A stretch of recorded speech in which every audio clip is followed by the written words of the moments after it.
Retro Hangover is supported via Patreon by listeners like you. We would especially like to thank patrons Lyle McCarnes, Randall Quiggle, Tony G, Studstill Smash the Milkman, Tom the Superhero, Raging Demon, Mass Keaton, Lucas from Game Over Hell, Ozzy Garcia, JC, Megan Caruso, Lunchbox, aka the Disgruntled Gamer, Rick Firestone, Dave Jackson, Jenny E, Retro Overdrive, Soha, the Emperor, Storm Beagle, Matt, aka Stormageddon, B. Ross and Van Fernal from Super Garbage Day, Keith Gasper, the Retro Vixen, Eric Guess, Nomad from the Retro Wildlands podcast, Eshevent, Alan Bingham, Mike the Ref from Backbreaker Gaming, Ryan, Player One, Low 5 Alex, Alt, Renner Dreaming, Omi, and Makeshift Money. Your continued engagement and generous donations are deeply appreciated.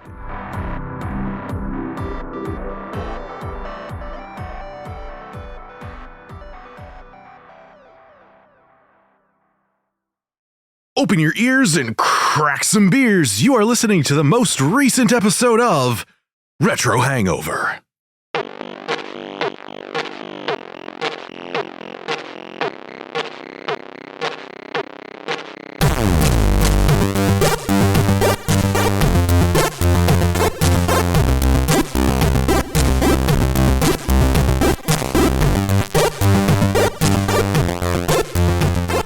Hello, retro and classic gamers. Welcome to the podcast. I did myself in on this one, where we thoroughly think through throwing the sources through thieves, thanking their themes, therefore thoughtful throughout. This is Retro Hangover. I am your co-host, Chris Copeland. Yeah, fuck me, I did not prepare. With, as always, your host, Shane Pickpocket Dick Dragon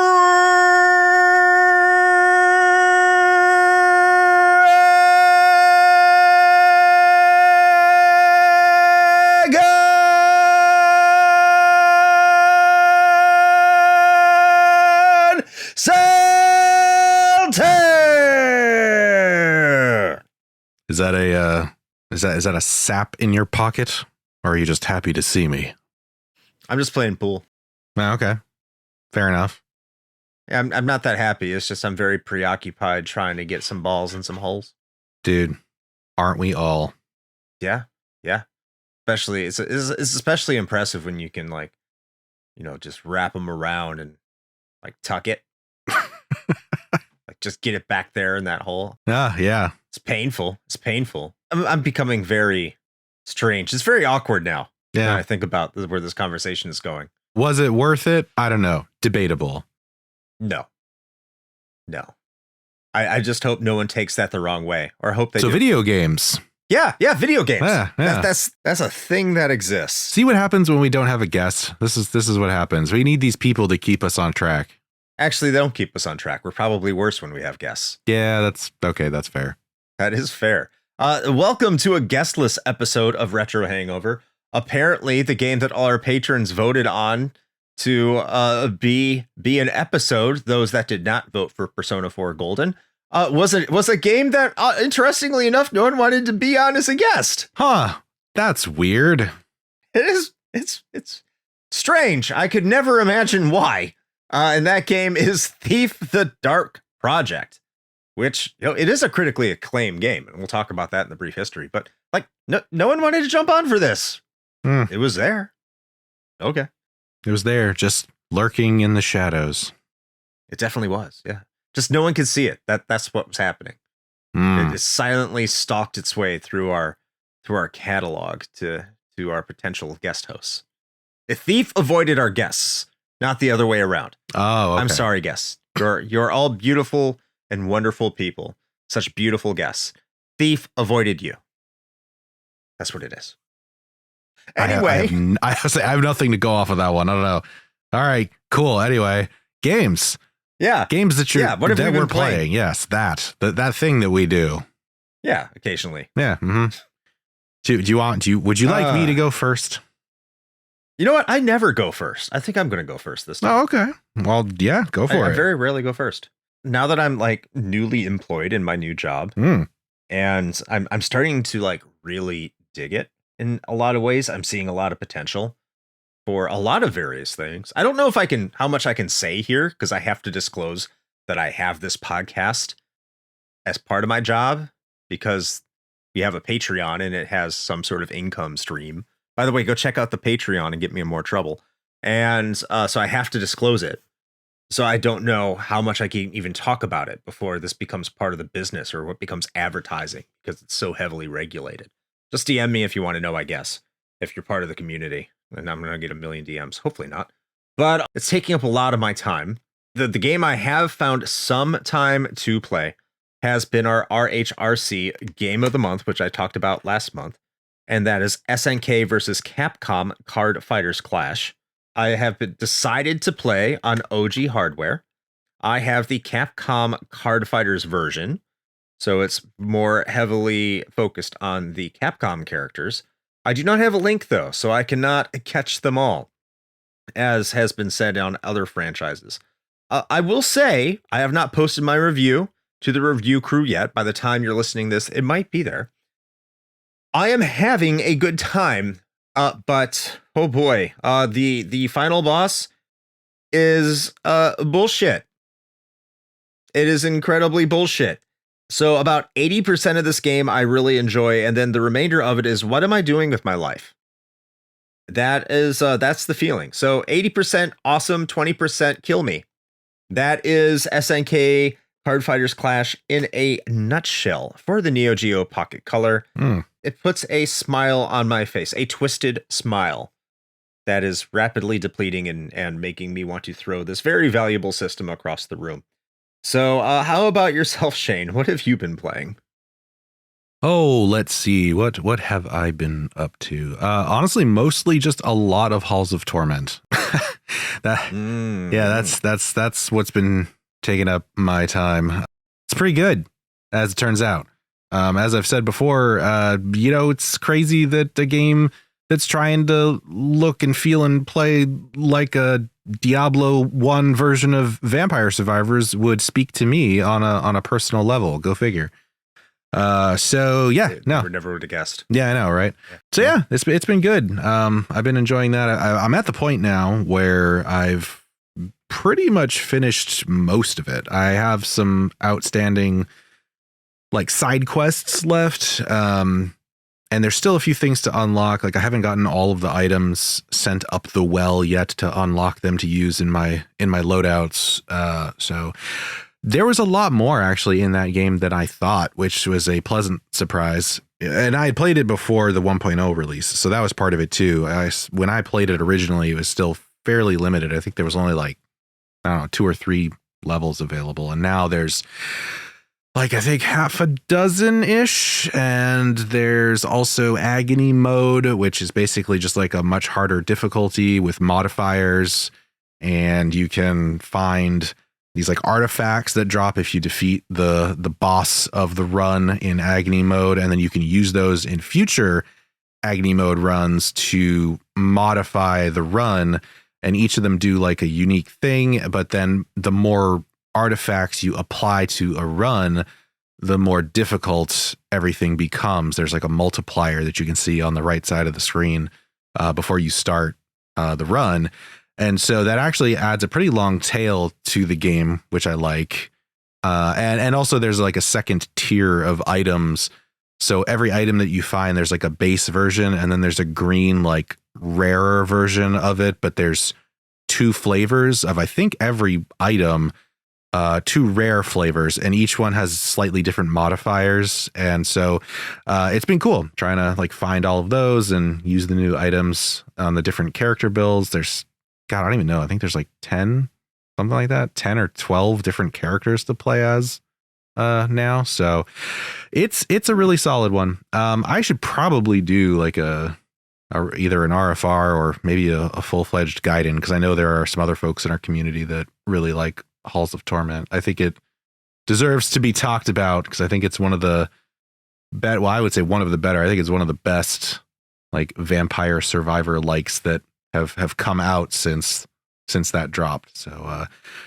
So yeah, that's been kind of most of my time, really, other than trying to fit in, some playtime on our game that we're discussing today. So that's me in a nutshell. I would say, just personally, I would love, and I think our patrons would love too, to hear you do a Gaiden or an RFR in a game. I think that'd be fantastic. I like that it wasn't even specifically about Halls of Torment. You're like, it would be cool if you did anything.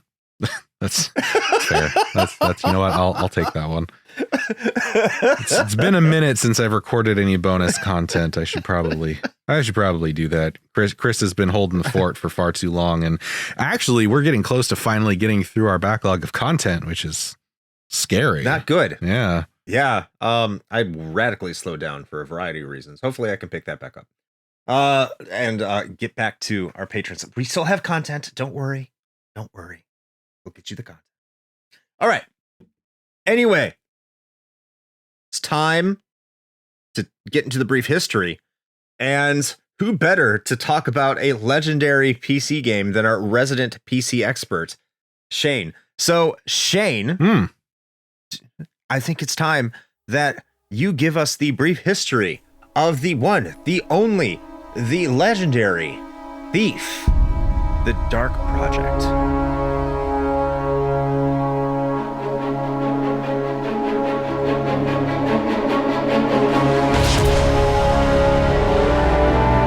The concept of stealth in video games has captivated players for decades.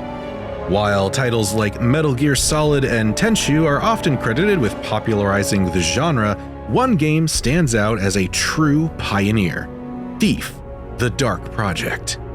This PC title set a new standard for stealth gameplay and became a shining example of what the genre could achieve.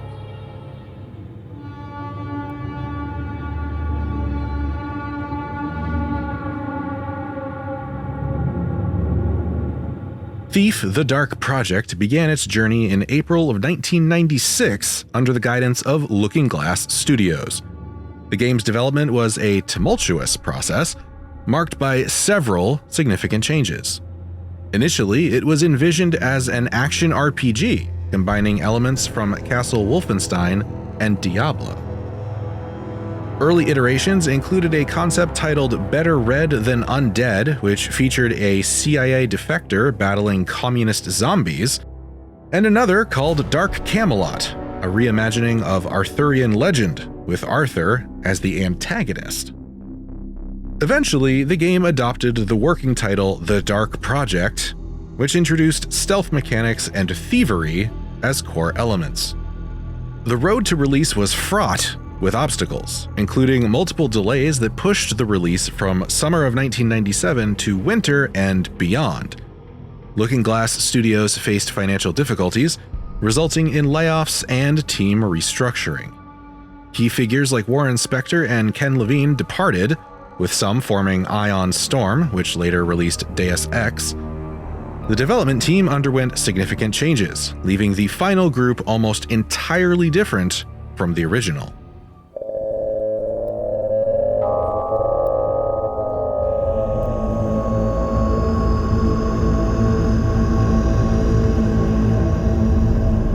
Under new lead programmer Tom Leonard, the team made crucial decisions that reshaped the project. They completely reworked the AI, removed multiplayer features, and abandoned a branching mission system to focus on a linear single-player experience. By mid-1998, the game was officially titled Thief, the Dark Project, though concerns about gameplay and AI persisted until late in development.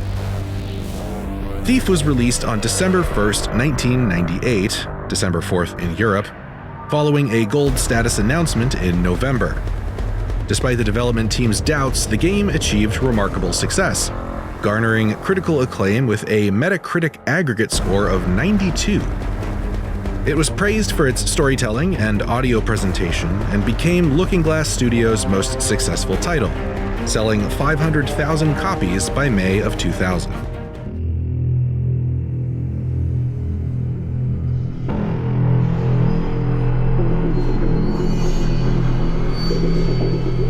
The impact of Thief on the gaming industry was significant and long-lasting.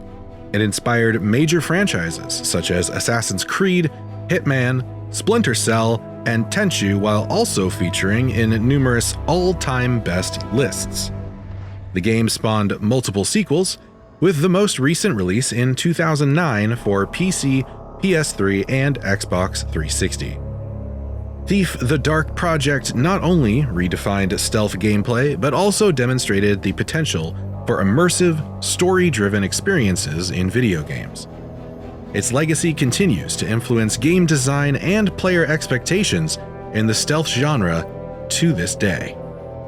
And that is your brief history of Thief: The Dark Project.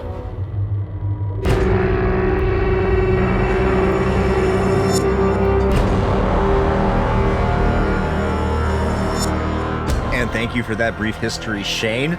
I you know what, after this year, on my complete discovery of how I feel about first-person PC games, I am going to nominate, as we get into the Gorpies, the season of the Gorpies. This is probably not going to be a topic, but the worst person of 2024 for me is Ken Levine. I hate you. Why would you say that? I don't know. We might find out here. We might not. I mean, he's not directly responsible for this game since, yeah, that's crazy, man. Like, how many different teams worked on this game?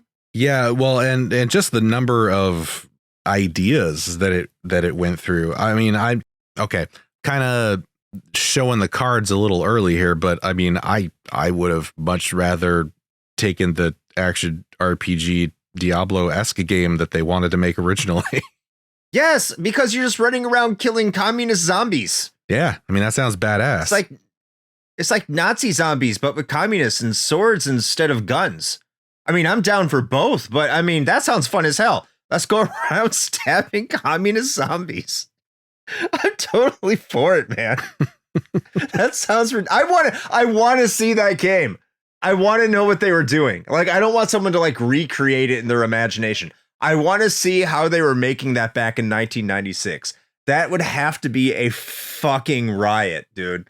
Oh my God. Especially with like Ken Levine behind it and like his reputation for how he writes, just being the mastermind. I'm sure. I mean, you're a CIA defector. That's perfect. Yeah. Everything about it is perfect. Dude, I want that. I think you're right. I want an action RPG where you probably went to go start a coup, and by the time you get there, everyone's a zombie. You're like, fuck, they cooed themselves. Dude, it's perfect. It's fucking perfect. It practically writes itself. How could you reject that? I don't know, man. I don't know. I would not reject that. I mean, nowadays, they would do it because, you know, China would probably have a problem with it or some shit. Who knows? Anyway, moving on. Yeah, I mean, the history for this game is crazy. It's surprising it came together ultimately as well as it did, getting that 92 on Metacritic. Well, I mean, Metacritic, I don't know if Metacritic was really a thing back in 1998, but how Metacritic has aggregated it today and the reviews and receptions it got from the critics of the time, and selling 500,000 copies, which is like bonkers numbers for a PC game during that time. So like, I get it. Like, this is a big game. And you know how things usually turn out when we cover big games, Shane, right? Always perfect. Yeah. We are here to let everyone know. Yeah. I mean, we always just go along with the crowd there and just, say like, yep, this sure is a classic and everybody should definitely play it. Always. Always. Like Donkey Kong Country 2. Yeah, exactly like that. Yeah.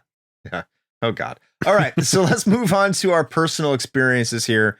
I know you just did a bunch of talking with your brief history, so I'll go into mine here, which is I've heard of it.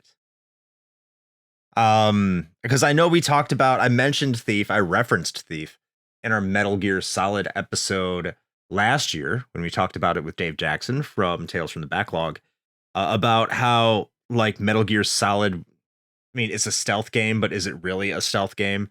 And that Thief was probably more of a stealth game, and both those games came out the same year. and we'll get into gameplay, I actually still stand by that. I think it is much more of a stealth game than Metal Gear Solid is. And even like reading through the sources, apparently the team that finished up on Thief, like their morale was crushed, and I couldn't like blame them. Yeah. Like, this sounds awful.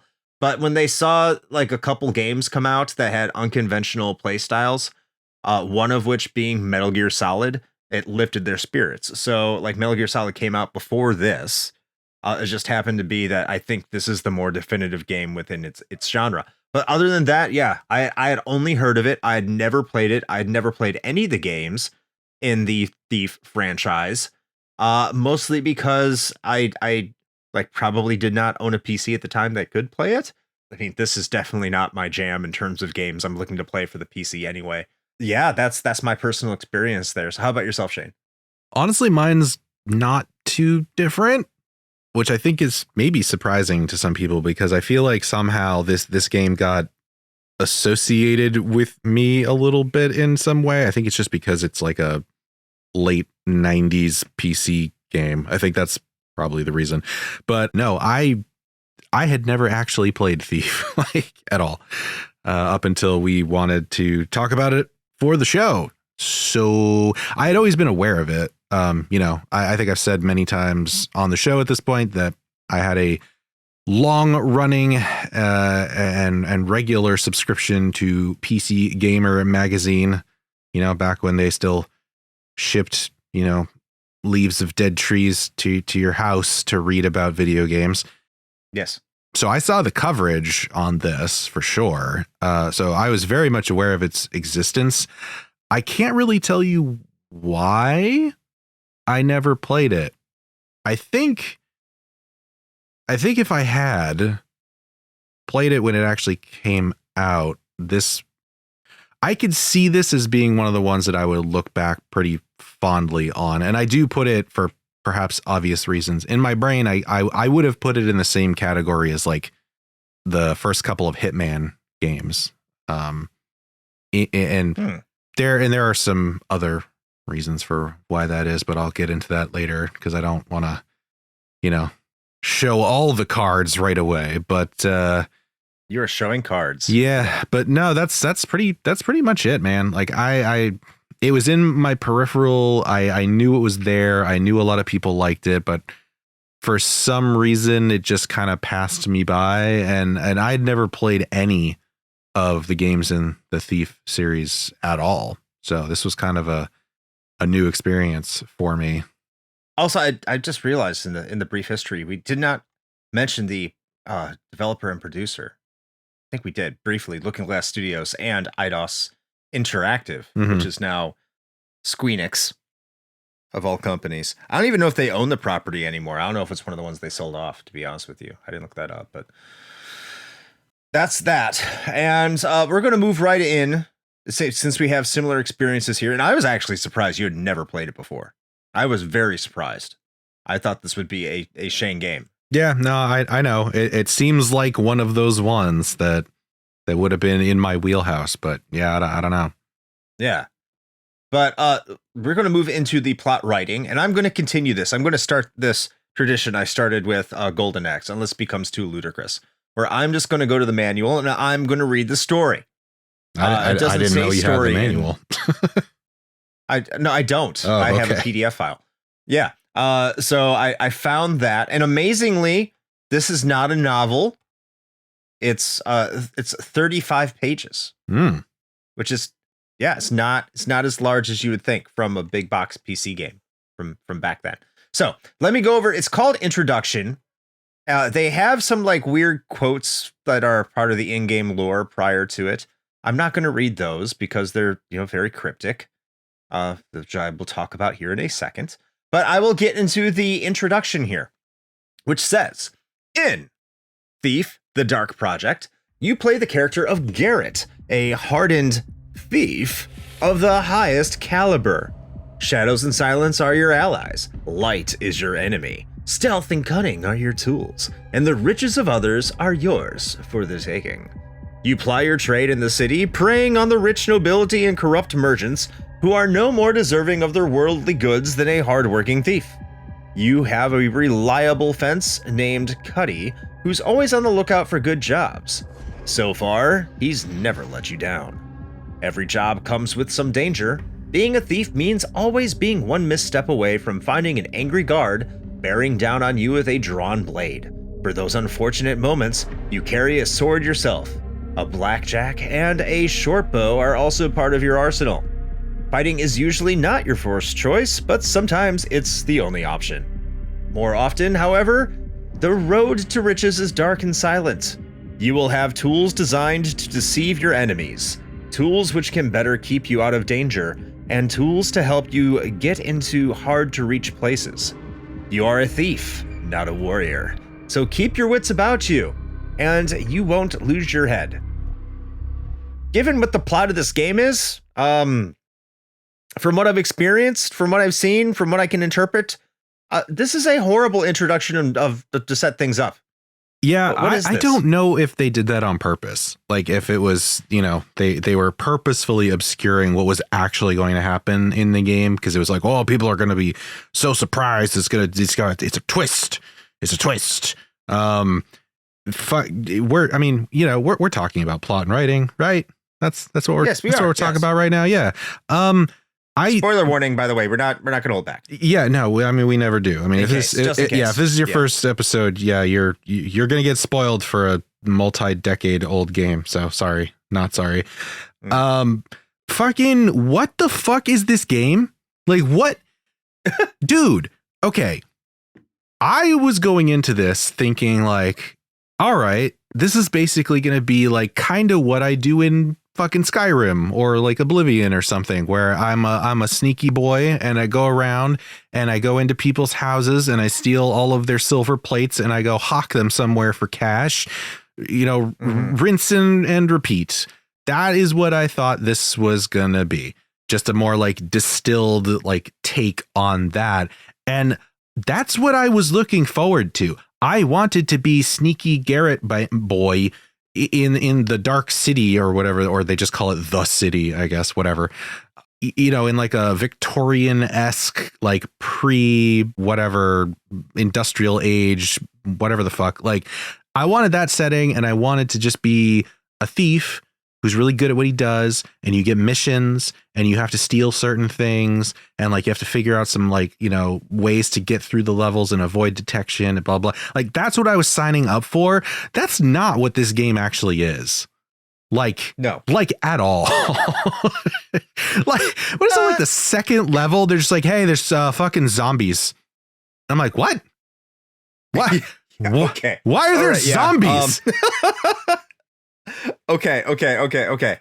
First of all, like, I think it's better for having a plot. I think it's better for having a setting. I think that's all good stuff. Sure. Yeah. Well, but the first problem is I didn't know what was going on because I couldn't see the CG movie, because apparently if you play this on Steam, you need to install a mod in order to like see anything. Oh. In regards to the in-story details in between the levels. Yeah, I played on GOG, so I did not have that issue. Yeah. I remember because you played on Steam. You played on not Steam. You played on Stream. I did. On Stream. But like, it sets itself up because the first level is the tutorial level, and it seems very medieval. Mm-hmm. And then you start playing the game, and there's like all of this sci-fi steampunk stuff, and zombies, and lizard people. Mm-hmm. And like specters, like there's a ghost of a flaming man who runs at you, just like fucking completely off the wall shit. And I have to assume that, first of all, now that we know the brief history, I have to imagine that the zombies were absolutely a holdover from that whole communist zombie thing that they were gonna do, or Dark Camelot. One of the. It's a whole. Or probably both for all I know. But yeah, right. I don't get it, man. Like people must have liked it because people love this fucking game. They always talk about how great it is. And so I guess in 1998 or whatever, like it must have been just like, yeah, that's a really cool twist that you thought you were going to be the sneaky thief man, but actually you have to dodge zombies in a tomb and also weird kind of lizardy sort of creatures, but they grunt like pigs and spit poison. And that's just normal, apparently, because you find little notes around from other adventurers / thieves who died. And they're just like, yeah, all the they're called burricks, for the record, burricks. All the burricks are stirred up down below and like, it's dangerous and I can't leave and I might die here. Blah, blah. So apparently that's just a known quantity in whatever this world happens to be. I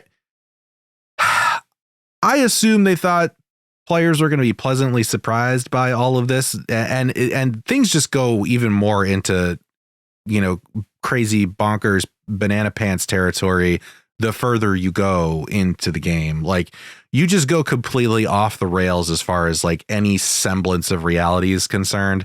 Like, you start taking jobs from a dude named Constantine who turns out to be like a trickster god or some bullshit, and I'm just like, dude, what the fuck is this story? Like, I don't know, man. Like it had the opposite effect for me. I'm if that's not clear. Yeah, I do appreciate it. I actually do. The one thing I don't appreciate is how cryptic and full of itself it kind of tries to be. Like, this is definitely late 90s goth. This was like, if you played this game, if you pre-ordered this game and you loved this game in the late 90s, you probably had the entire discography of Nine Inch Nails playing 24/7 in your background. And I'm not saying that's necessarily a bad thing. It's just the vibe that it strikes. It's very much like they like the people who love this had to have spent like hours and hours and hours playing Quake. That's just what I think it is. Yeah. It's just overly cryptic. What else came out around this time that has similar vibes, like Hexen? So this was definitely a mood of that era. And I credit them trying to make a plot, and I'm sure that a lot of people enjoy the plot. I mean, it has your elements of political intrigue and, the whole entire the church is evil kind of motif that you get from a lot of more gothy games over the years. And I can appreciate that the setting is all over the place. In a way, it does kind of subvert your expectations, which is also something I appreciate. But when you're running around a city and you are running into zombies and dinosaurs, I kind of have to like pause and be like, why? Like, I guess, yeah, it's fucking goofy. Yeah, like, what are we doing? It is. And I think the thing that really throws me is like, in theory, I'd be fine with a story like this for a game like this, where it was more of a slow burn, where it was like, they don't just show their hand. Man, that's the meta. That's the fucking phrase of the night, apparently. But for you, yeah, for me, they kind of just put it all out. Like I said, like level 2, which is weird to me. Like, if this was more of a slow burn of like, oh yeah, maybe the first half of the game almost is just like you taking on increasingly more difficult, thievery, requests from noblemen or whatever. And, you're upping the stakes and you start going into more dangerous territory and like, okay, cool. And then like you get that mid game, just like flippity doo, where they're just like, oh shit, there's zombies and stuff. That's crazy. And also like the thing that they wanted you to get is actually an occult artifact and they're trying to do some like crazy shit. Like, I would probably be on board with that, but the way that they presented it was just like, there was no build up to it. It was literally, like you said, it was like, here's your training mission, steal the stuff, be the thief boy. And then the second one is just like, oh, I got to go into this like cave / mining area and work my way up to a prison to release this dude. And the minute you walk in, it's like, yeah, also there's zombies here because reasons. Yeah, it's haunted. It's never The it's undead never explained. Yeah, it's just like, yeah, it's haunted. There are zombies. Okay. This is in medieval steampunk times. There was zombies. Sure. Yeah. Why all over not? the place. It Yeah. actually, you said it reminded you of Hitman, and I think it's appropriate that it was developed by Eidos because that was also Hitman. But you know what it reminded me more of? The setting, everything. It reminded me more of times of Tomb Raider, like a first-person Tomb Raider. Yeah. Yeah, I can see that because Tomb Raider pulled that same bullshit where like right at the beginning of the game, they're just like, here's a fucking T-Rex. Yeah, but that's cool because Tomb Raider was always campy. I mean, sure, it's still weird and completely out of left field, but yeah, I mean, yeah, I don't know. Like, why am I doing it? Why are you chasing a T-Rex? It's like you're just questioning this after this woman in short shorts was running through like a sub-zero cavern, and now you're going to be questioning the atmosphere. Okay. Yeah. I think I'm being a little overly harsh on the plot and the writing here, only because I agree.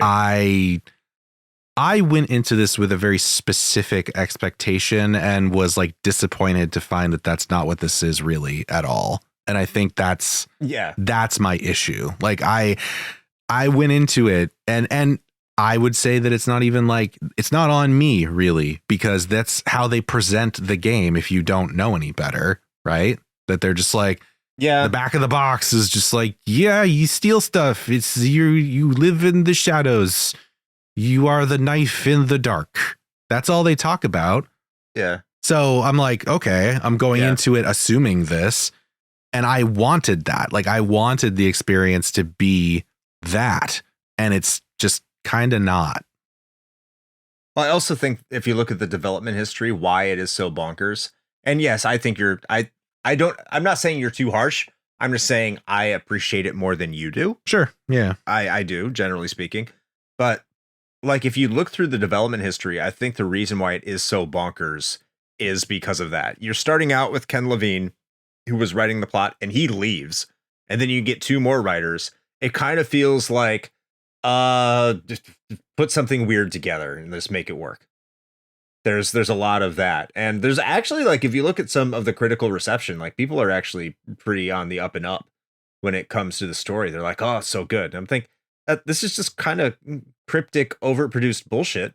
It's not bad. I think it's cool, but like, yeah, it's totally. I already said it. It's totally like around the Trent Reznor vibe of the world. That's kind of where I'm at. I'm not saying it's bad. I appreciate it. I think there was just filler to order to fulfill your thieving needs, give you a reason to do it. But yeah, it is weird considering a lot of the elements that do exist within the gaming world, which I think makes it as like extremely intriguing. Like, the world itself, I think is great, but I think that the explanation behind it is severely lacking in the build up, and the entire world around it is just kind of thrown at you, which it's going to vary in how much you appreciate it, person to person. I liked it obviously a lot more than Shane.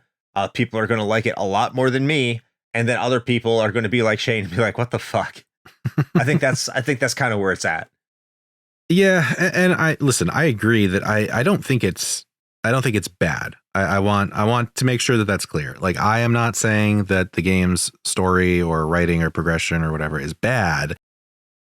I am just disappointed because it's not what I wanted it to be. That's pretty much it. I mean, it's not, makes sense. For the record, it's not like fantastic. I do think that I think overall it did suffer a little bit from its apparently tumultuous development cycle. And I think this kind of shows in this because it is a little all over the place. And this is more of like a hindsight 2020 take, I think, because in the moment you really wouldn't have thought about this. Probably. I'm not sure that anybody really did, but the vibe that this game goes for is kind of tired, like it's, and again, this is looking back on it now. Tired today. Yeah. Yeah. But it's hard for me to get into it when like it's so obvious that it's trying to be like really edgy and like with some of the quips that Garrett makes, like, as you go through the different levels and stuff. He's just like Marvel trying to be writing. a smart ass about everything.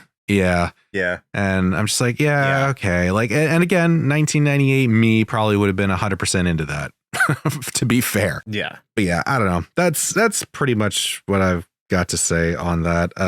I think that I will say that I do like some of the sort of like incidental dialogue that occurs. I always like that in these kind of games when they make the world feel a little bit more alive, and that you sort of like stumble upon, you know, side conversations that other NPCs are having, which may or may not be relevant to, you know, your particular goals, but it does help to kind of flesh things out more and make it feel a little bit more realistic. And they're pretty like on target with how they come across too. Like the Hammerites, those dudes, them be some crazy religious zealots. They just they walk around talking all the thee, thou, they, and reciting their, you know, Hammerite scripture and whatever. And so that's pretty on target. So I did appreciate that. I feel like I need to I feel like I need to throw it a bone here somewhere. So all right. Well, now it's time to get into the gameplay. I don't know how long we're going to be here. I have a feeling it could be very long or very short, and I will let you kick this off, Shane. What did you think about the way that this game plays? Yeah. Let's see. So what a way to start. Let's go. Did that not sound positive? Yeah, I mean, it sounded like a feeling. It's fine. Like it's fine. Like for a late 1990s FPS, it's pretty much what I would expect. I'm trying to temper this with the knowledge that this really kind of set a standard for stealth gameplay in a lot of ways, because there hadn't been a lot of things prior to it that had done it in the same way. So I have to keep that in mind, because, you know, I don't want to use, you know, future knowledge to kind of apply that backwards onto Thief. So having said that, I find it kind of strange that it seemed like there were entire sections of the game where you were basically expected to just run for your life. Like, I like that though. But why? Like, it's if it's supposed to be a stealth game and it's supposed to reward you by finding ways to like stay hidden in the shadows and complete your objectives, like, to me, the most satisfying conclusion to any like stealth games level is me being able to make it through that entire level without being noticed by a damn person or dinosaur, complete my objective, find everything that I need, you know, and get out as if I was a ghost. It was like Kaiser Sose. I was never there. Like, that to me is satisfying.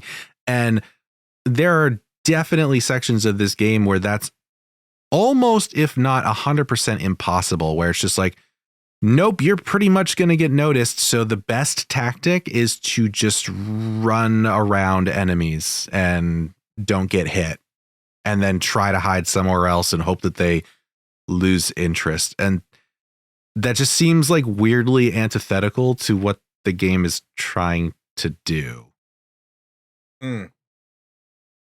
So, in some cases, I would agree with you. I'm going to harp more on the control scheme than you did. You know, not. I will apply modern standards. Well, I think that's another platform issue, I think. But yeah, maybe. But I think that primarily the way that it's designed, even at the time. Well, maybe not at the time, because I have no idea what all the control schemes were back then, because I wasn't playing PC games back then. But for you, dear listener, I mean, this is a show where ultimately we tell you whether or not the game holds up today. The control scheme, I can tell you 100% does not hold up, because this is not WASD. This is WASZG. I don't know. What's WSZXC? Wizzik? Wizzik? Yeah, I don't know. Because like W is run, and then S is walk, very slowly, I may add. X is backwards, and then your strafe is Z and C. I understand the purpose behind this. But kind of looking at the controls, and I'd be curious about how it was when it released and what the original control scheme was or what the idea was. It seems like this was designed for a numpad, but then if you want to look around and all the controls is with the mouse. But if I use the numpad, it would be a lot easier to control. I think what else kind of irritates me from a gameplay perspective is that even with mods, like this hasn't been adapted for a modern controller, and there's no way to play this with a modern controller. And I understand for everyone listening out there who loves their PC games, I get it. WASD or the mouse and keyboard combination is your Lord and Savior. I understand that. But if there was ever a game that could benefit from analog control in terms of being stealthy, in terms of moving slowly or quickly, depending on the situation, or whatever the case might be, this is the game for that. And I don't want to hear, well, it's on the PC. What did you want them to do? Look, the N64 came out in 1996 with analog controls. The PlayStation by 1998 had an analog controller. The fucking Saturn had an analog controller. 1998 was the year the Dreamcast came out in Japan. You can't tell me that PC games didn't understand the concept of analog controls.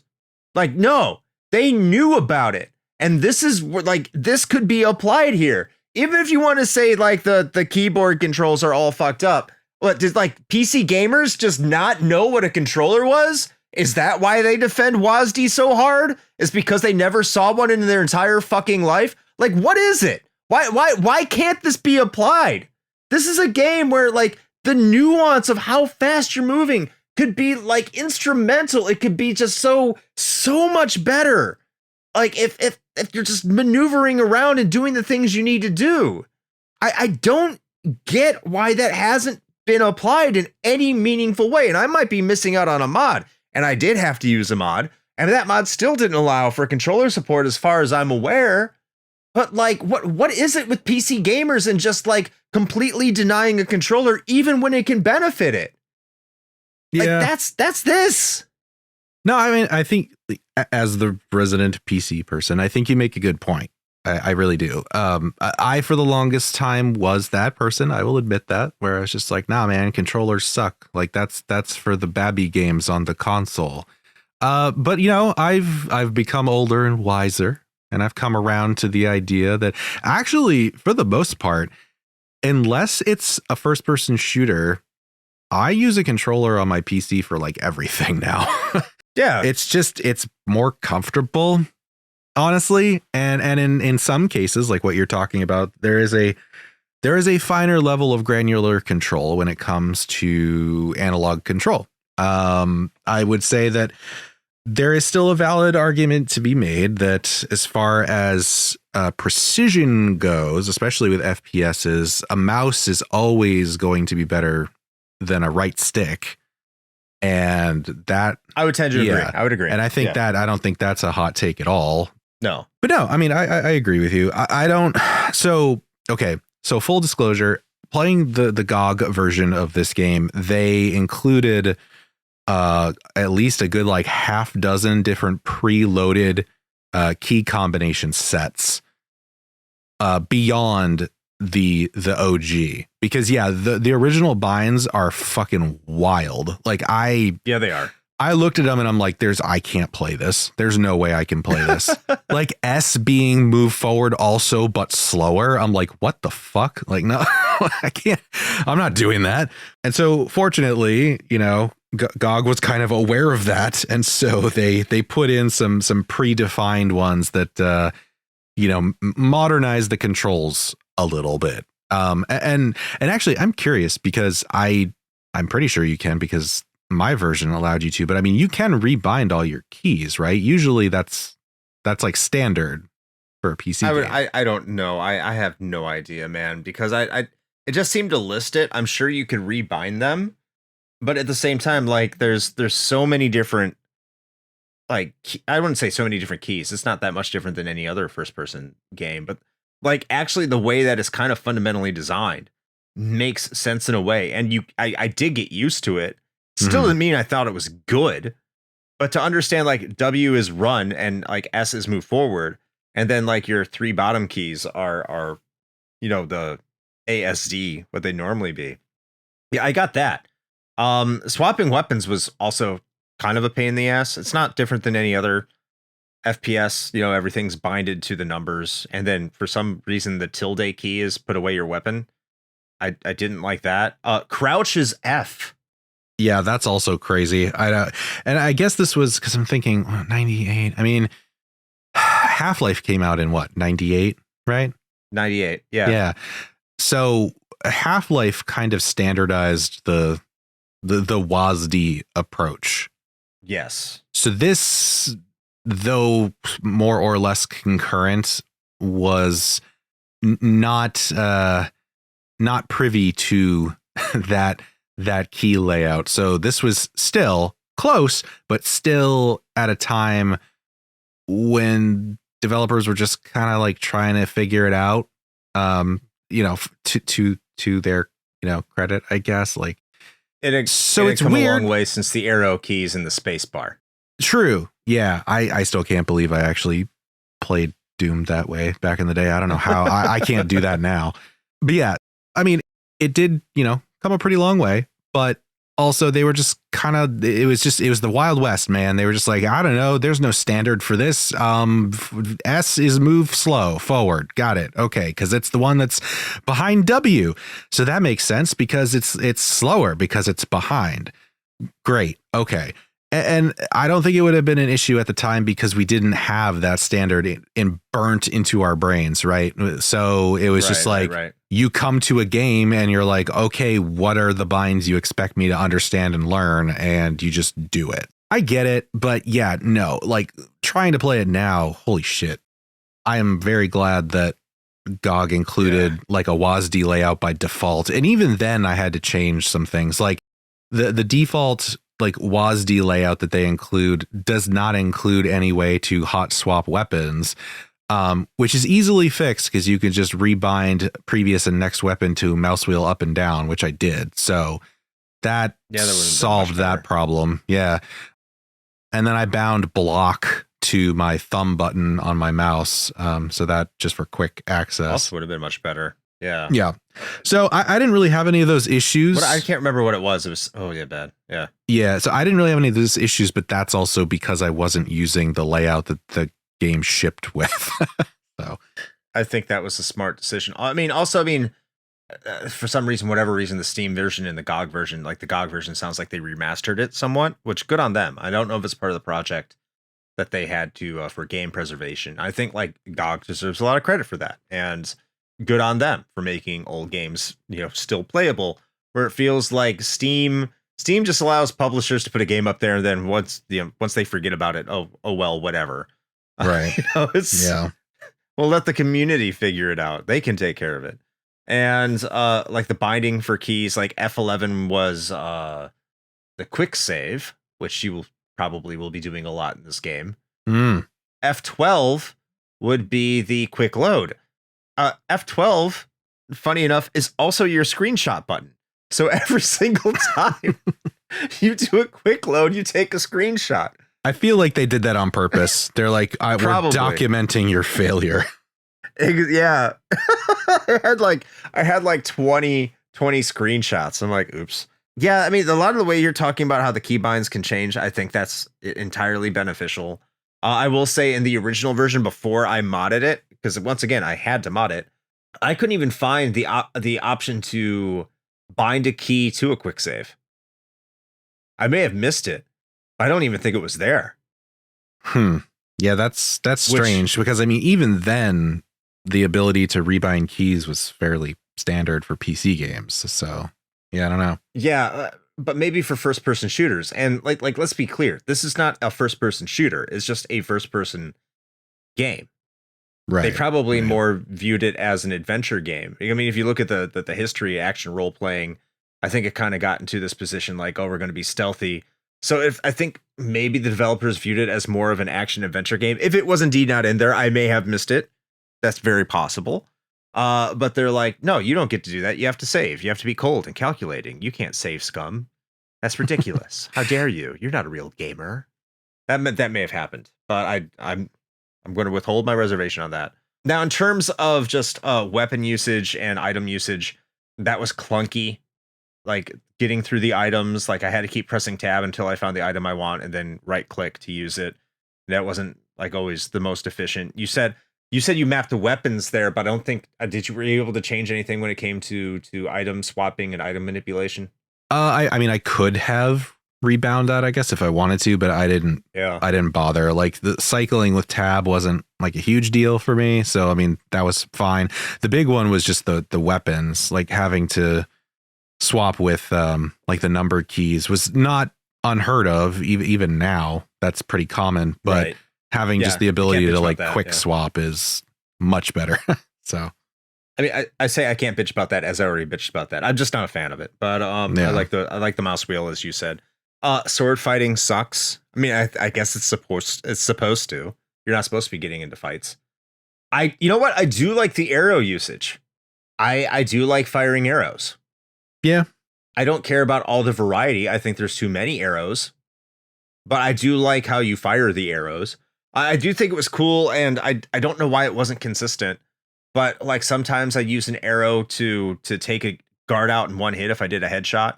And then later on that didn't happen. I'm like, why I was able to take one guy down with one shot and later guards I wasn't. I don't know. I mean, was he wearing a helmet?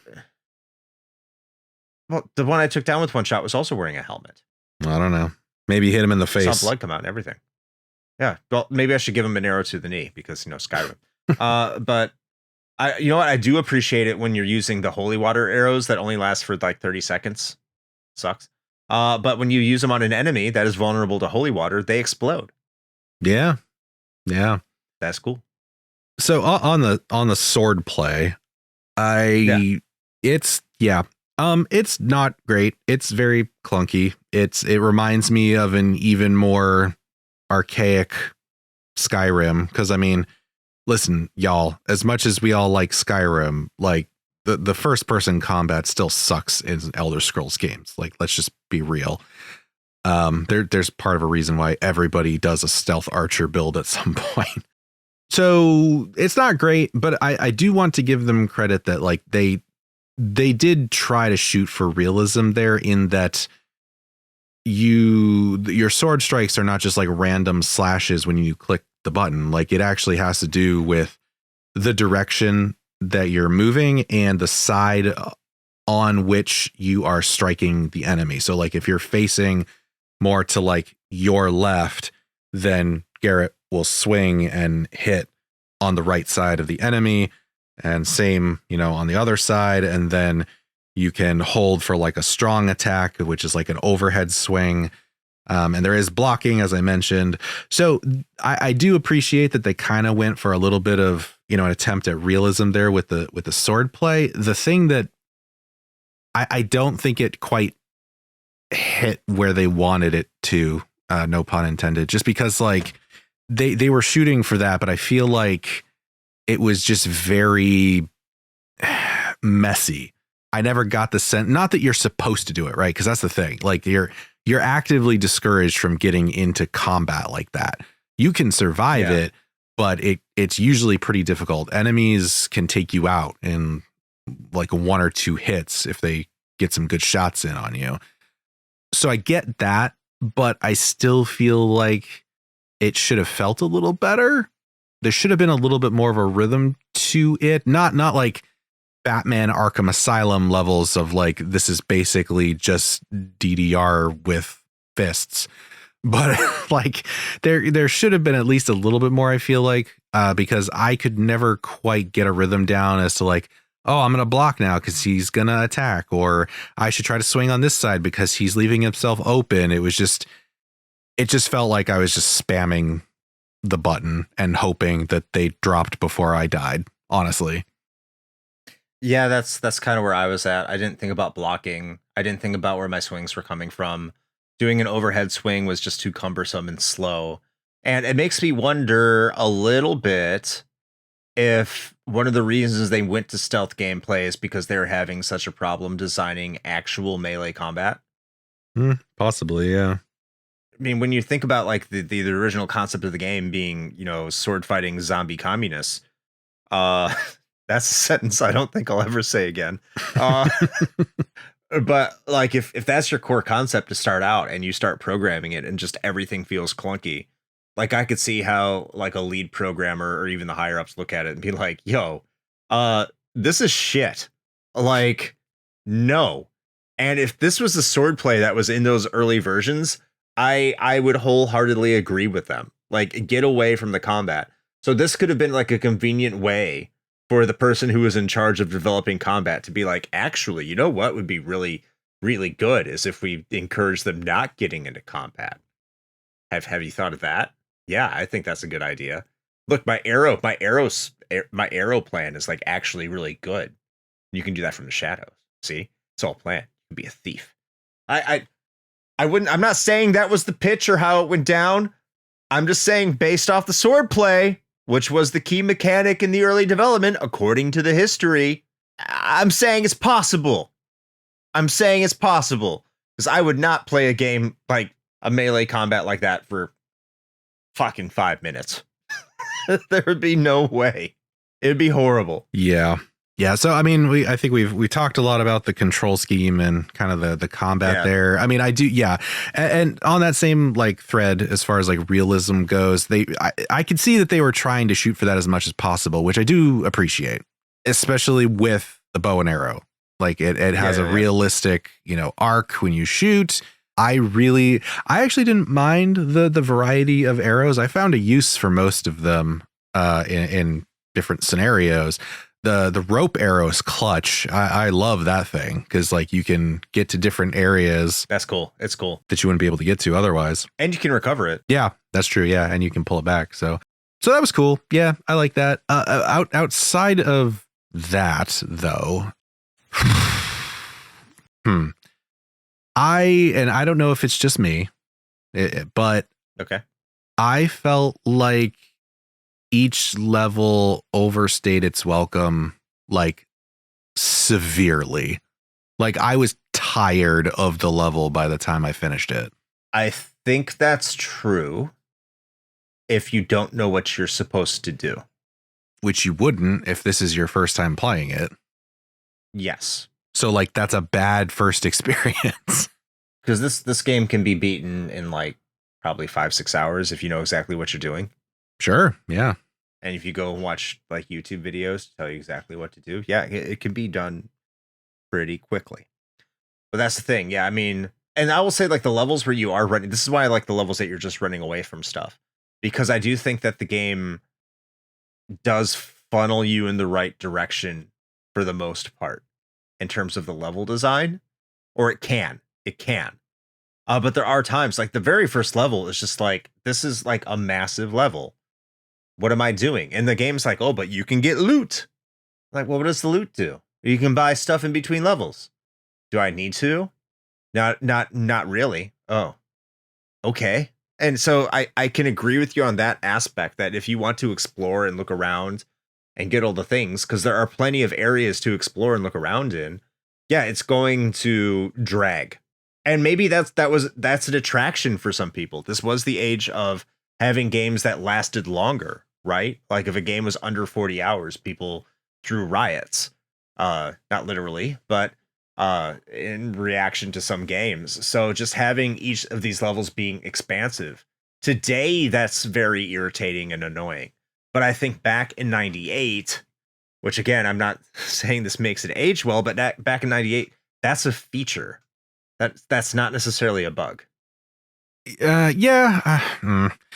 Yes, and I'm actually really conflicted about this part of the game because what you just mentioned kind of leads into one of my other thoughts about this. You're talking about like, well, okay, cool. There's like treasure and shit to find, but like, what's the point?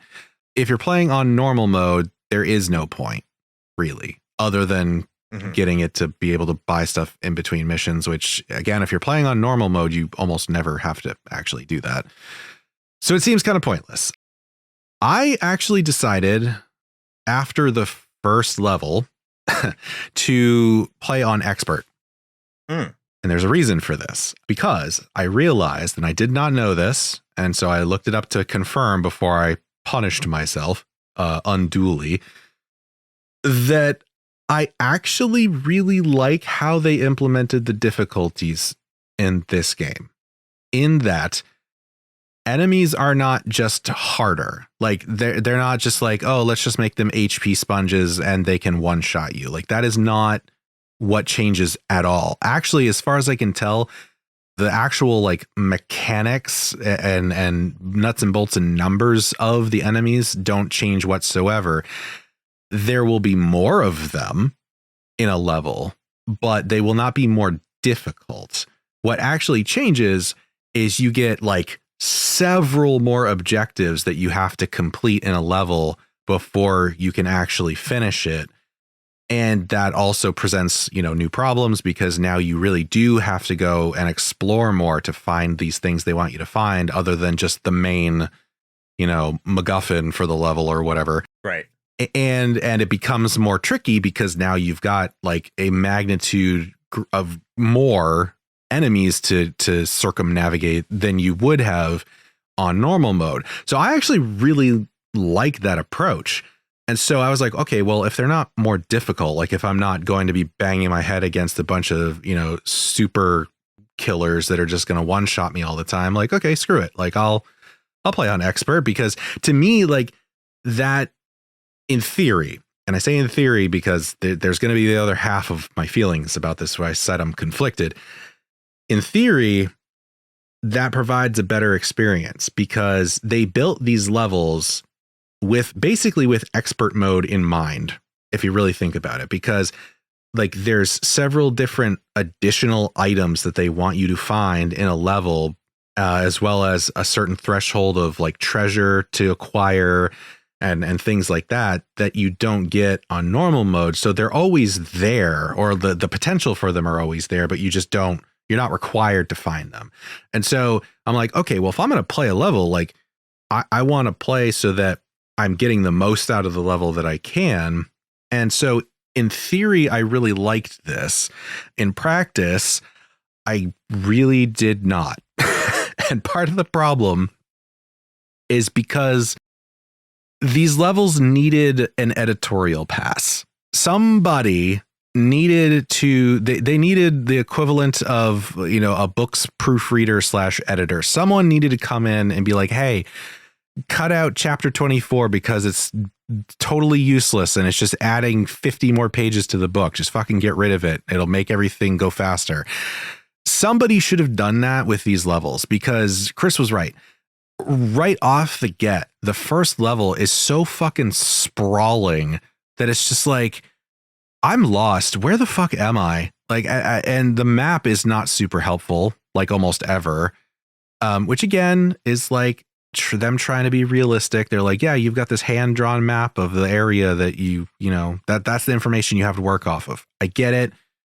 I'm totally with you on the immersive thing, but with levels as like labyrinthine and large as they decided to make these, it just becomes exhausting, honestly. And so I really think that if the level design had been tightened up a little bit more, I would have really, really enjoyed all of the extra objectives for expert mode, because you do go into a level and you're like, oh man, okay, I got to find this. I've also got these other things. And like, I have to like, they're really pretty good about how you go about finding them. There's a lot of like in-level things. Like you'll find, like I said, like journals from, dead adventurers or thieves that are just like, yeah, I think the whatever chalice or whatever is here, but I'm not sure. And there was this hint that was written on a tablet that says this, or, whatever. And so that's cool. Like they're guiding you to find these things like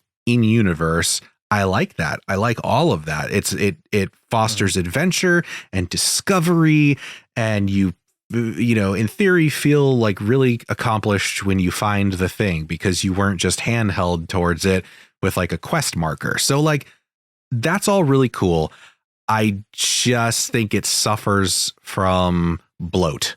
Like, this whole game is just a little over bloated. And if they had had a little bit more focus when designing the levels, man, this would have been, for me anyway, this would have been such a different experience.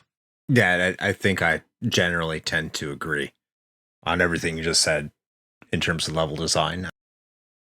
I really don't have anything to counter. I think you're right. It's not as focused. But again, I think that was an attraction for people, as you indicated. Yeah. But like so many years afterwards, it's just, personally, that's not something I'm looking for. And it sounds like that's not what you were looking for either in the slightest. So no, I definitely think we're on the same page there. Like a very streamlined, linear, like Half-Life 2, especially coming off of Half-Life 2, which does a really good job of funneling you to your next objective. It makes it really hard to go back to a game like this, especially when it doesn't really feel like it has its entire focus, its entire like objective and focus. I think it becomes more spotlighted in that case. Yeah. And so there's one that like really kind of stands out to me as like a prime example of this. I don't want to belabor this too much more, but only because you mentioned the holy water thing. That whole tomb level, I mean, zombies aside, however we happen to feel about the fact that those are included in the game, it just,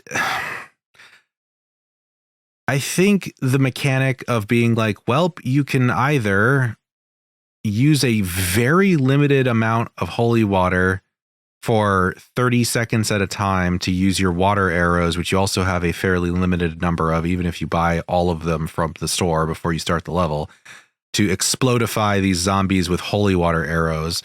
Or you can just constantly be dodging them and eventually you just amass a horde of them that's following you around the tomb. It's just that, coupled with the fact that the level just goes on for fucking ever.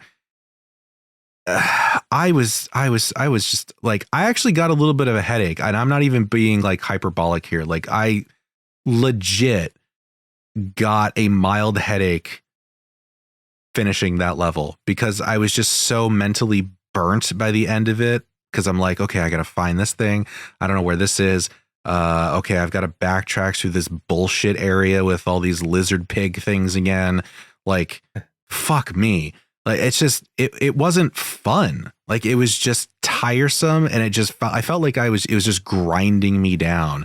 And that's not the way that you should feel when you're playing a game that's supposed to be fostering this sense of like exploration and discovery.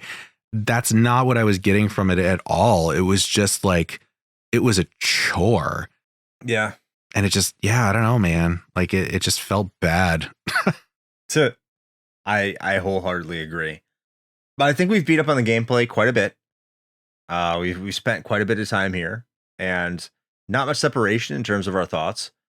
So let's move on to the next section. Let's get into the presentation, starting with the graphics, which I think is going to be short. Because for me, I'm just going to say, for a 1998 game, it's fine.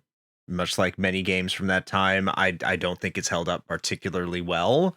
I had to use a mod, and the mod improved the graphics. I've already said, I mentioned I used the mod. The mod did improve the graphics quite a bit. Still not spectacular. Character models look very 1998-ish. It looks better than console, I would say. But I mean, there's nothing that I really want to say that stands out about the graphics. I think they're just okay. If you're going like time specific. But yeah, of course today, they don't really hold up in any sort of way. And in fact, it looks goofy when you're in the shadows. This is more of a gameplay thing, but like in terms of visual presentation, it makes it even more goofy in terms of an AI thing. You're in the shadows and someone is walking right by you and they ignore you. And then in another situation, they don't. It just makes it like the visualness, like the visual presentation of how much it's bringing you in and immersing you. It kind of gets disrupted into the overall environment. And there's also the clash of the kind of medieval style and the more modern style that it doesn't really always fit together and it can be kind of jarring. But aside from that, like the graphics themselves, I wouldn't necessarily say are bad for the time period. What would you think?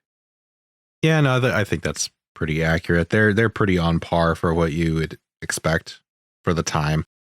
And that dovetails back into the gameplay a little bit about what you were saying, but that is true. That is one thing I noticed. And again, we're talking about like one of the sort of progenitors of the genre, so I got to give it a little leeway. But I did find it kind of funny that it was, you have that meter for like, you know, how seen are you right now, you know? But it was like very binary still, like where it was just like, for the most part, it's either you're standing in this little sliver of darkness in the middle of a fucking room and this dude can just walk by you and have no idea that you're there, or you are in full daylight and they will stab you to death. Like there's almost no in between. So there's times I would be in darkness and they would still see me. It wasn't consistent. Sometimes I'd be completely ignored, and then sometimes I would get stabbied. Yeah. So anyway, I don't want to go back to the gameplay, but yeah, that is true. So no, and I mean, I'm ragging on this too, but again, for the time, if you're talking about a presentational thing, it is cool how it does utilize light and shadow. I will unironically say that I did. Lighting for the time is fantastic. Yes. Yeah. Like I really appreciated that. The atmospheric nature of the game really lends to that. So there's a lot of nooks and crannies to hide in. It is very moody for the most part. So no, I did like that. I did like how it was used as, you know, one of the primary mechanics of the game. So, but as far as like overall graphics, it's fine. And I didn't use a mod. To be fair, I don't know if the GOG version is like enhanced at all beyond just like some of the keybind stuff and things like that. I think from what I can see, and this might be my mind just tricking me, the old Ocarina of Time 3DS thing. I'm just like, yeah, this is how it looked. And then you fire up the Nintendo 64 and you're like, oh no. So I don't know, but I'm pretty sure that this looked about right. So I don't think I had any graphics mods going. And yeah, it looked fine. Your NPCs are kind of GoldenEye-esque looking motherfuckers, but that's, you know, it was like the onion on the belt. It was the style at the time. So to be honest with you, I know we again don't want to dip back in the previous section, but there's a lot about this game that does remind me of GoldenEye. Yeah, in terms of objectives and stuff. Yeah, I think there is a lot that gave me those vibes. More Tomb Raider than GoldenEye, but a lot of GoldenEye. Let's move into the audio. What did you think of the audio since I started last section? I think it, for the most part, I think it nails the ambiance thing pretty well, which is kind of what you'd expect from a game like this. Yeah, I appreciated that. I think there's a lot of atmospheric noise that really sets the stage, and I think that's probably for me because it's very clear that for the most part, I was honestly really disappointed with my experience with this game because I was hoping for something that it's not. But I will say that it does a very good job of world building and immersion, which I think is one of those things that, you know, was pointed out at the time, you know, when the game was released, that it was praised for. And I think that it deserves it. I think it really does a good job of building that atmosphere. Like, you know, when you're rescuing that dude from the prisons in the middle of a mountain, in the mines, and, you know, you get to the prison area and you've got this combination of like, you know, dripping water and the Hammerites just kind of like muttering their little weird prayers to themselves, and the prisoners just like wailing, and it really kind of puts you in that space. And so like sonically, I think the game does really well. And I can't really say too much about like a soundtrack because for the most part there isn't much of one, but that's on purpose. So yes, yeah, I actually think that the sound design is really good. Yeah. I think it's top notch. I looked up the composer for the game, who goes by the name of Eric Brosius, who is also was one of the composers for System Shock 2. It was probably involved with the sound design there.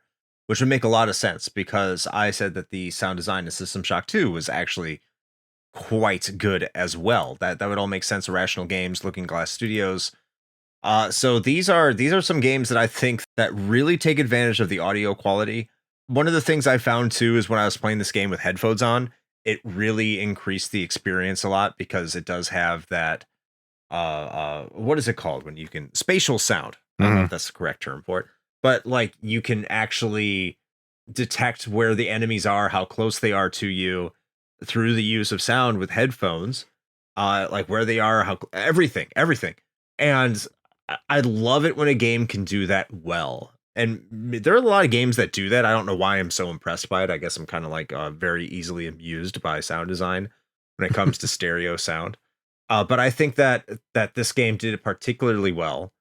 And you knew exactly where enemies would be just by your having your headphones on and knowing where they were walking, knowing their movements, everything like that. I imagine it takes a lot of talent to make sure that everything that you're doing in that element is accurate, because man, it was spot on accurate. The voice acting's okay. I wouldn't say that it's great. It's fine, but like you even said, the background music's more ambient. There are times that just like System Shock, you get that kind of like doons, doons, doons. Yeah, it's fine. That's cool. It's long, but because it's not survival horror, like there's supposed to be like a rapid like, hey, run, get out of here kind of feeling to it. So I would actually put this game's audio a level above System Shock from when I played System Shock.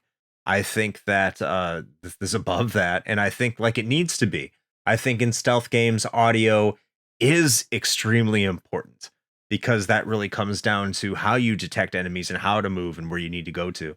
So hats off to Thief here for the audio. I think it's brilliant, and I think it's what really sets this game apart in terms of all of its other components. Like this is like the highlight for Thief, in my opinion, is its audio design. And that's not to like slam everything else, because I think audio is, as I already just said, audio is so important to a game in this genre. Yeah, no, I totally agree. Yeah, I think this is one of the, with the exception of some of maybe the middling voice acting, but then again, I wouldn't expect much more at this particular time, so can't really knock it there. But other than that, yeah, I really don't have too. See, it's probably the only thing I don't really have too much critical to say. I think it really kind of nailed the sound design for the most part. So good. All right, now you've heard what we have thought for the past almost hour and a half. So let's move on to what our patrons thought. This game did win a Patreon poll, so you would think it would have a lot of comments. We have 3. So if you would like to contribute to our Patreon pontifications, I'm considering it moving over to Patreon. So if you're in the Discord, please let me know if you would want us to move that over to Patreon, if that'd be easier for you. But right now it's in the Discord. So how you access that is go ahead and head on over to Patreon and our link tree, and you can find our Patreon there for as little as $1 a month. Sign up for that. Head over to the Discord, check the Patreon pontification section, and yeah, give us your thoughts. And we will start this one off with Lyle. And this was not Lyle's suggestion. Lyle is going all for Persona 4 Golden. I'm sure that's going to happen at some point, but for the meantime, it hasn't. And Lyle says, Thief. That age-old classic stealth game. Hiding, stealing, mice, keyboards, or something. I've never played it, but I hear many, many good things. Smooches. Thank you, Lyle. Do you just want to do Keith's also, and then I can take alts? All right. As you heard Shane said, I'm taking Keith Gaspers, who is the host of the newly relaunched Main Quest podcast. It's great to have you back, Keith. Glad to hear your voice. However, you're tasting games, which from my understand, I think you ducked out, so you don't have to put up another game because you landed your strike here with Thief. Keith was the person who nominated Thief the Dark Project. He is responsible for this travesty. And Keith says, money well spent. That's what he's referring to, is the nomination. And hey, at least it's not Bubsy. I mean, that is true. It is not Bubsy. It is not Bubsy. Yeah. Oh God. Anyway, moving on. All right. And I'm taking this one because of the three, Alt gave us quite a bit to work with here. And Alt says, I apparently jumped into the sequel to this a decade ago, thinking it was the first game or something, and put about 2.5 hours into it. I did enjoy that game for the time I did put into it, but looking at how long to beat, these stealth games seem to be a little long in the tooth. 20 hours for a stealth game is a lot. I can really only compare the experience to something a bit more modern, like Dishonored, where you're tasked to assassinate or complete goals in zones, kind of like Mario 64's open levels but not open world. I'm not sure if Thief Gold had the open zones like I remember its sequel having, at least in the part that I was in, but I would love to revisit these to see if my perspective has changed. I've read that the 2016 Thief game is basically Thief in name only, which is a shame. I think I tried that one back when I was using a budget PC, so I'd love to compare them myself one day. Thief seems like a series with a devoted retro PC fan base from brief encounters with them, so I know it has a legacy behind it. Thank you, Alt. And yes, actually, that was kind of where my mind went with this too. Is like I wish I was just playing Dishonored again, because like Dishonored is like a better Thief. But anyway, yeah, there you go. So apparently there was a Thief game in 2014. Our brief history is incorrect. Sorry, everybody. Thief 2014. We said 2009.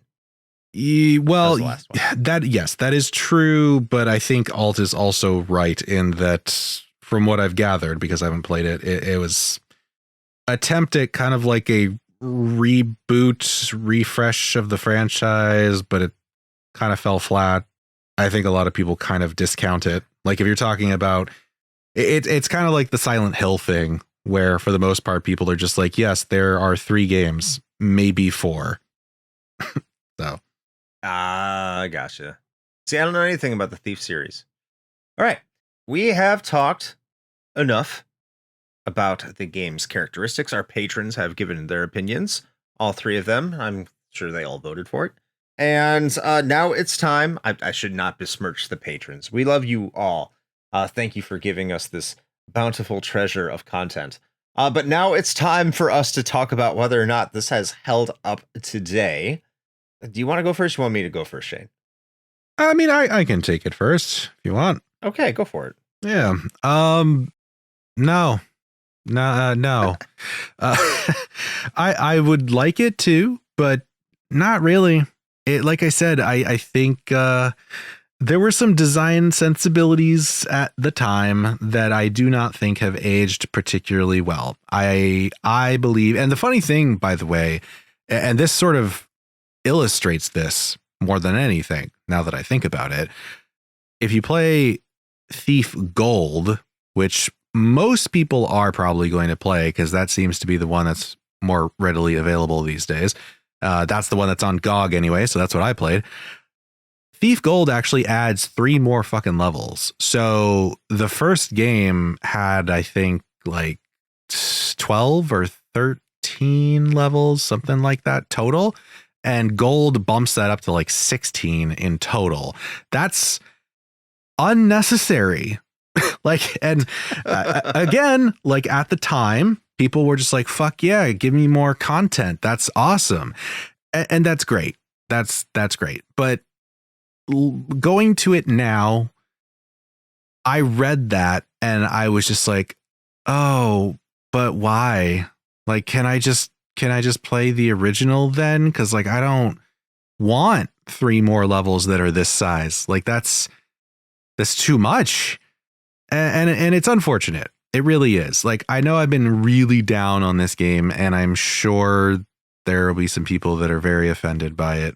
And I am sorry that you like a game and that I don't, but it's just, I wanted to like it. I really, truly did. It seems like it checks all the boxes for me. Like as a TM gamer, you would think that this would be right in my wheelhouse. So much so that people assumed that it was.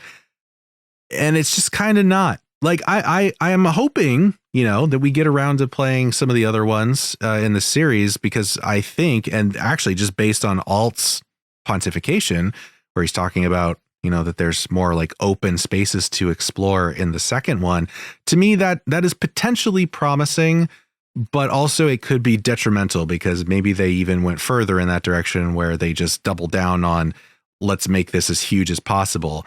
And I might not like that either, but who knows?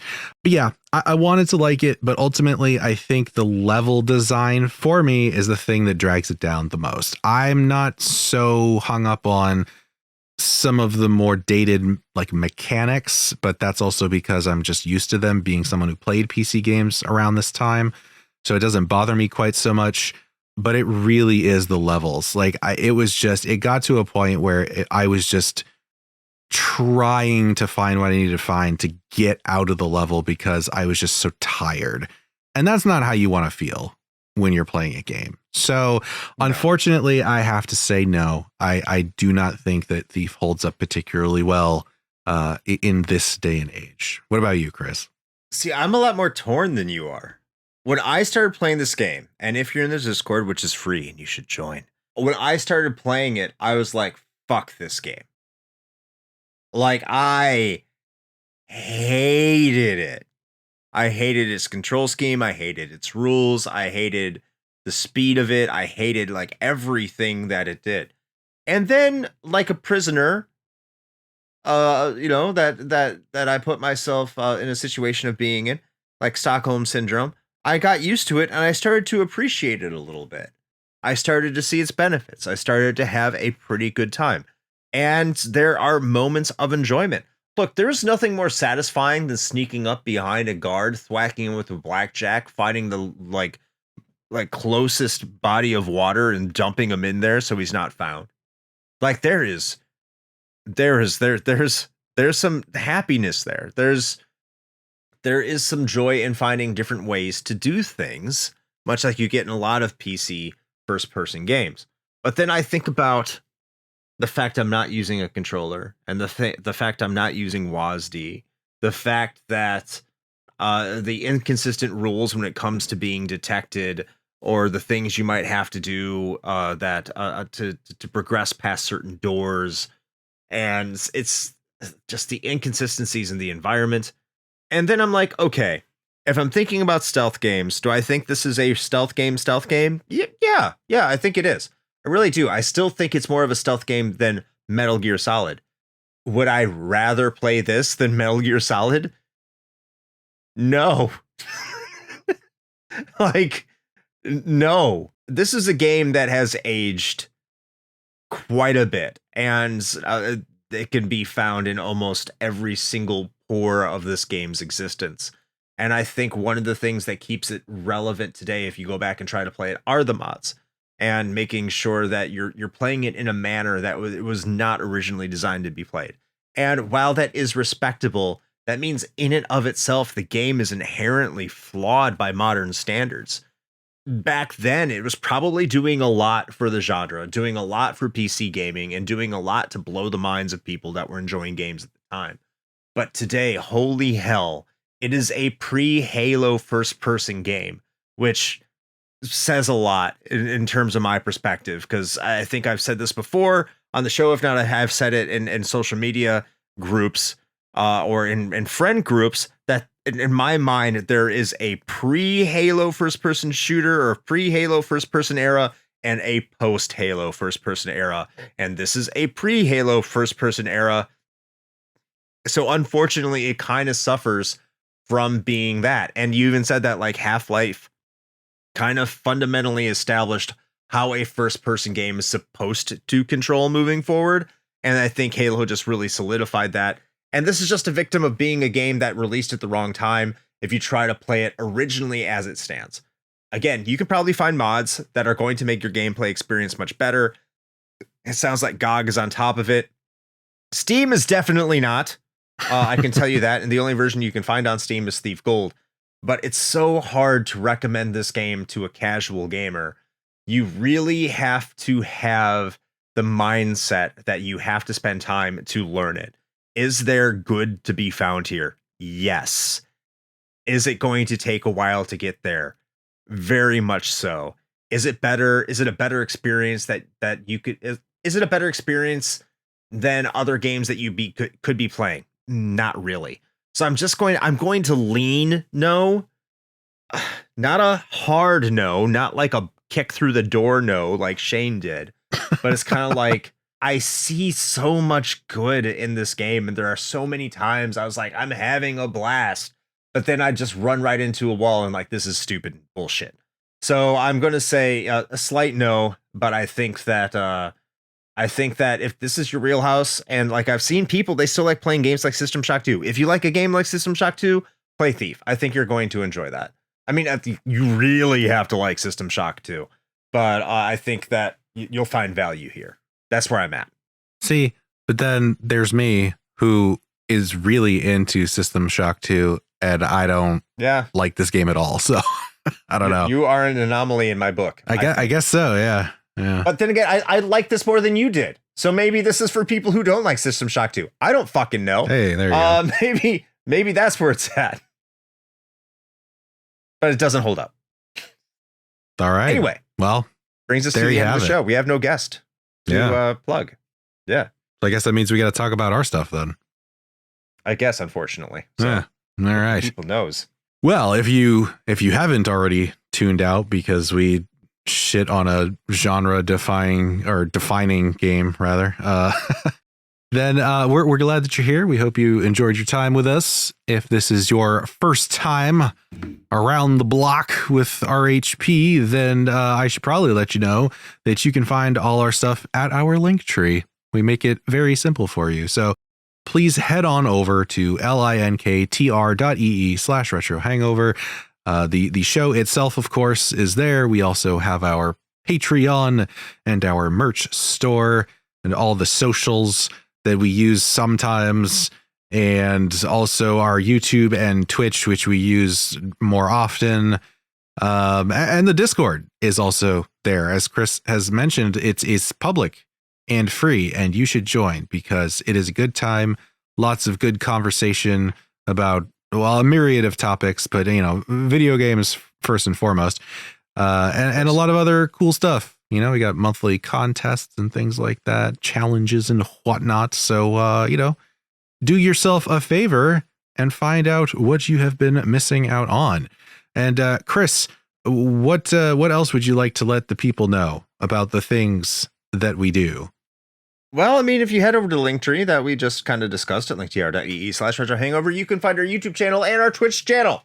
And if you've subscribed to one, both, or not, well, if neither, you're not going to get this. But if you subscribe to one or both, and you see us on Sundays at 9 p.m., you'll see us playing video games.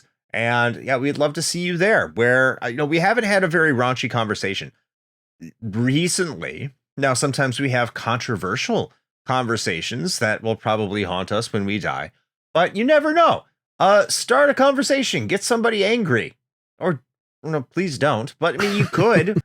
I would prefer that didn't happen. But if you head over to twitch.tv/retrohangover or linktr.ee/retrohangover and go to our YouTube channel, which should be updated soon, with all the latest stuff, including our live streams, then yeah, go over there and we will see you at Sunday at 9 p.m. Hope to see you there. All right. Well then, with all of that now having been said, until next time, play with your It's Totally Playing Pool in My Pocket joysticks.